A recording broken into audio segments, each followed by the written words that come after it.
Au début, je me disais, qu'est-ce qui se passe là-dedans? J'entendais plein de batteries. Puis là, ma mère découvre que c'est le garage de la musique. Ben, ça a l'air le fun, on va l'essayer. Fait que j'entre. Hélène, vous êtes la maman de ce projet-là. C'est votre bébé ici? Oui, j'ai créé le garage à musique pour tous les enfants du quartier de 0 à 20 ans. Pour qu'ils puissent venir ici, avoir les outils en pédiatrie sociale, en accompagnement scolaire adapté et en pratique collective de la musique.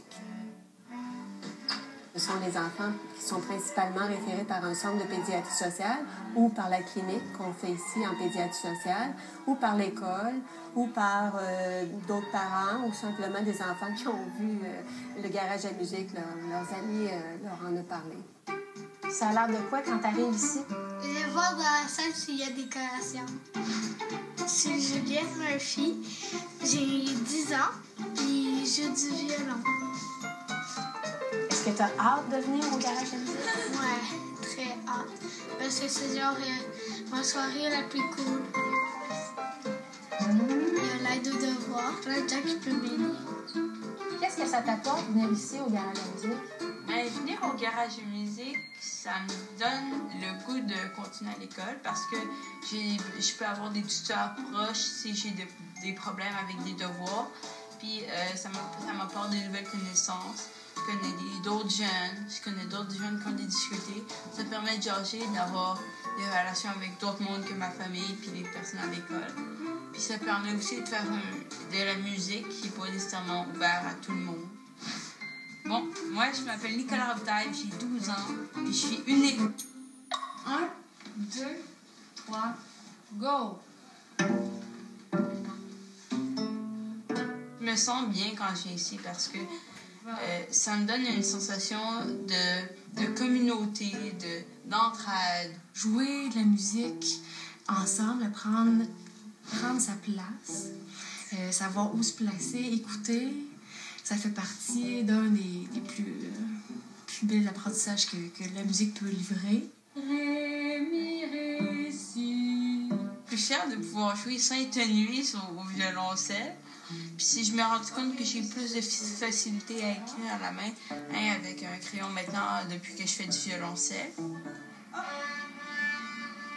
Au-delà du bénéfice que les enfants retirent de prendre des cours de musique, il y a tout l'aspect relationnel qui existe aussi. Ce qu'on constate finalement, c'est que les enfants finissent assez rapidement par se sentir bien, se sentir chez eux et avoir un espace d'épanouissement personnel. Des enfants qui sont juste tagués comme étant des enfants qui ont des problèmes d'apprentissage, des problèmes de comportement qui finalement ne sont identifiés que de manière négative, viennent ici puis vivent des réussites.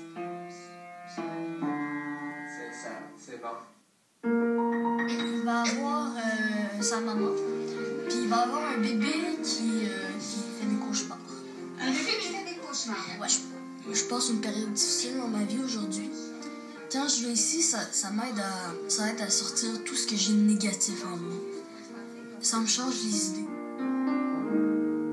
Je vois des jeunes aussi qui s'ouvrent tranquillement à nous, puis c'est pour ça qu'on est ici, qui ont le goût de jaser. Donc, c'est ça, on devient une ressource ici tranquillement. C'est pas juste la musique pour apprendre les notes, là, mais ça va au-delà de ça. La musique, ça me libère, ça me rend heureuse. Je trouve que c'est le fun de jouer de la musique parce que ça exprime ce que tu ressens. C'est une sorte de langue, je trouve. Arriver à l'âge où nos émotions sont prises, on ne sait pas comment les exprimer, c'est un des plus belles amis qu'on peut avoir en instrument. Beethoven, par exemple, quand il jouait de la musique grave puis sombre, c'est-à-dire quand il passait une période mauvaise dans sa vie, peut-être. Chaque quartier devrait avoir son garage à musique? Ah oui.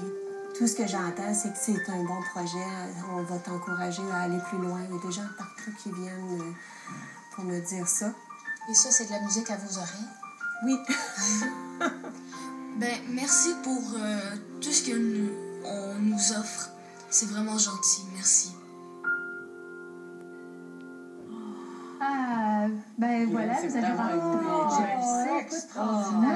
J'ai pleuré, j'ai dû me retenir parce que j'étais très sensible. Il faudrait qu'il y en ait partout, exactement. Madame Siwi Trudel a donc eu l'initiative de ça. Elle a été inspirée par un projet au Venezuela qui s'appelle le El Sistema, qui est un projet d'éducation musicale qui est subventionné par le gouvernement du Venezuela. Donc, elle a eu cette idée-là. Évidemment, en ce moment, c'est une maison à 3 étages située dans le quartier Hochelaga-Maisonneuve qui accueille 30 enfants à l'heure, là, environ, des programmes scolaires, etc., les enfants qui vont là. Au maximum du projet, là, je sais que la ville, ils ont signé une entente avec la ville, ils vont avoir l'édifice Ovilla Pelletier, puis on compte faire du garage à musique quelque chose d'extraordinaire. On va accueillir plus de 1500 enfants, 7 jours par semaine, 24 heures sur 24. Évidemment, ça prend des sous. On offre l'édifice, mais Mme Trudel doit y faire des rénovations, etc. Donc, évidemment, on est à la recherche de sous pour le garage à musique. Moi, j'ai été très attendrie. J'ai rencontré des mamans. Il y a beaucoup de parents qui s'impliquent. Quand on entre là, c'est vraiment harmonieux. Les enfants sont contents d'être là. Imaginez, ils ont accès à des violoncelles, des trompettes, des batteries. Ce sont des dons. C'est Est-ce que ça fonctionne comme des cours qui ça dure 1 heure de temps, puis après ça, c'est fini, puis d'autres enfants arrivent et remplacent? Il y a seulement 1 heure.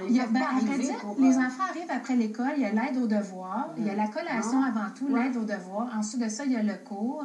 Et après ça, les parents viennent les chercher ou les enfants retournent à la maison. Mais vraiment, de les voir, là, moi, j'avais jamais vu ça, un violoncelle là, comme ça en personne. De voir ces petits enfants-là avec ces violoncelles-là, c'est vraiment extraordinaire. C'est un projet vraiment merveilleux. Puis les mamans qui étaient là ont vu la différence de l'enfant avant et de l'enfant après. C'est lui qui dit, maintenant, je suis capable d'écrire avec ma main. C'est bon pour la dextérité, la motricité fine, donc. Et puis, moi, ce que j'ai retenu, c'est que les enfants disaient eux-mêmes, ici, on voit mon potentiel.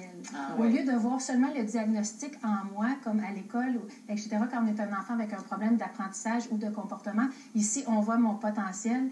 Et puis ça, vraiment, ça a été un tournage extraordinaire. Bravo, Mme Trudel. Puis longue vie, puis vraiment, là, qu'on ait encore plus de garage à musique partout. Merci.